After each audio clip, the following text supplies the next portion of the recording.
These Democrats, they're the antithesis of what a Texan is. This morning, Texas Governor Greg Abbott turning up the heat, pushing Democratic lawmakers to return to the state capitol so Republicans can pass a controversial redistricting plan with national implications. These are quitters. They are cowards, and their cowardice will cause them to get kicked out of office.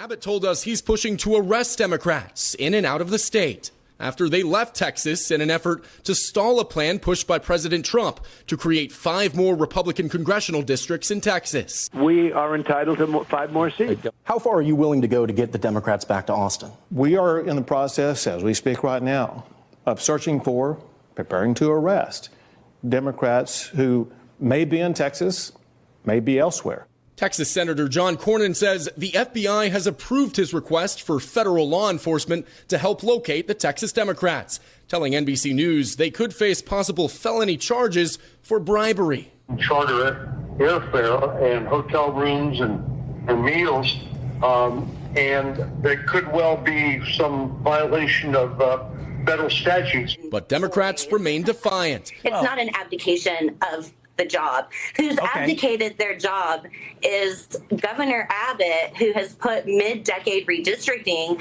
ahead of the flood victims. Today, they head to California to stand with Governor Gavin Newsom. The idea that the President of the United States says he's entitled to 5 seats should sicken everybody. With California, Gavin Newsom needs to sit down and shut his mouth and run his state and take care of all these wildfires that are going on there. Actually be a leader in California. He shouldn't be involved in anything that has to do with Trump right now. He needs to be handling his own business. California, New York, and Illinois all threatening to fight back by creating more partisan redistricting maps of their own. What's your message to governors like Newsom, Hochul, Pritzker, who have said they will retaliate if Texas does this? They have no capability.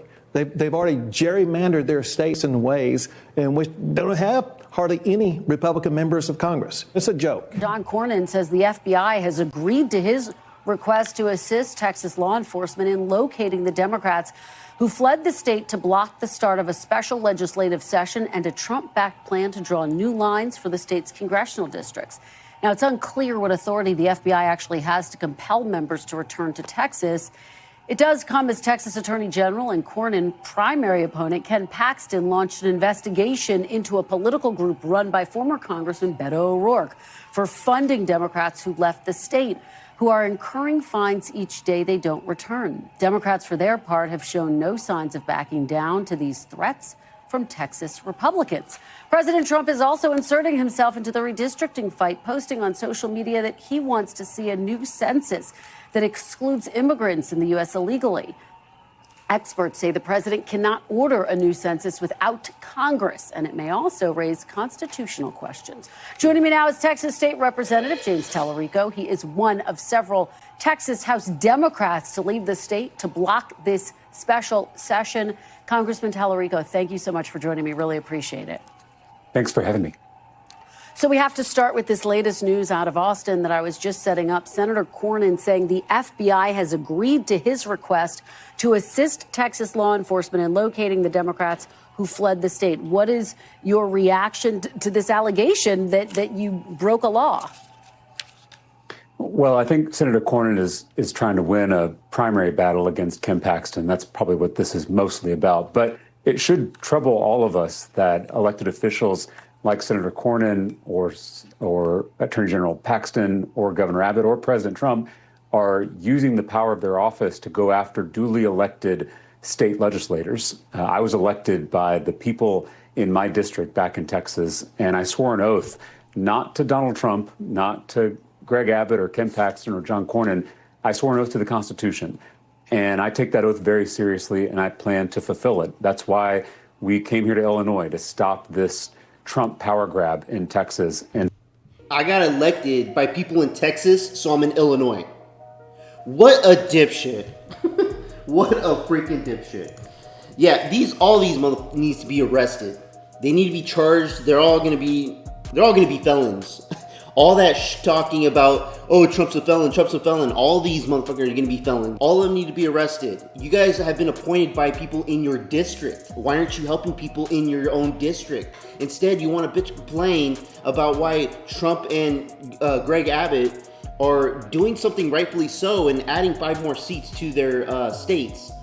And now other states want to get involved into this redistricting situation. Because as we mentioned in the other video, it's been since, 2000 since Texas voted Democrat. That doesn't mean that some of these seats could be fulfilled by Democrats later on. The point of the matter is these people, these Democrats, are just complaining in another way and to point fingers. And listen, I think yesterday or 2 days ago, they had a bomb threat in their hotel where they were staying in Illinois, I believe. And they're trying to blame the Republicans.